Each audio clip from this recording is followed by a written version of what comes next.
officers. And Jonathan Betts is here now with more on that. Yes, so Paul, with that, tensions are growing again tonight. Activists are ignoring those pleas to pause the protest. And if anything, they say that request from the mayor re-energized their movement. Anger returned to New York City streets. Protesters defying the mayor's plea to stay home. That a lot of people have felt that they want to make sure that it's known that this movement won't be silenced and that we won't be smeared and we won't be intimidated. Dozens marched through Manhattan demanding justice for unarmed black men killed by police. He's guilty as hell! Part of a movement some worry that fed the anger that led to the deaths of 2 New York City officers. I think, quite frankly, is an insult to what we've been doing by suggesting that somehow people exercising their First Amendment rights has inspired someone to kill someone. Still, the mayor had urged protesters to wait until after the officers' funerals. We have to get everyone to move away from anger and hatred. After days of pain, today, a brief pause.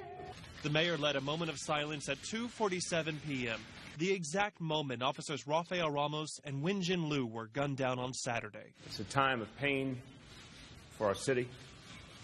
It's a time of mourning for 2 good families. Earlier, the mayor visited the growing memorial in Brooklyn, where the officers lost their lives. You can see how much it's touched people and what it means to them.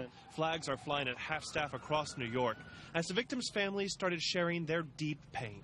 This is a difficult time for both of our families, but we will stand together and get through this together. Police are trying to piece together Ishmael Brinsley's last hours before he ambushed the 2 officers. He had a long criminal history, and family members say he was mentally troubled.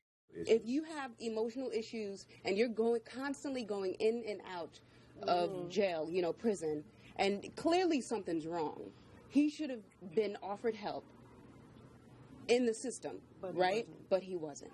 In his delusion, Brinsley also appeared partly driven by the recent protests against police. A crime many here denounce, while also insisting the movement must continue. And we just can't stop. This is not possible.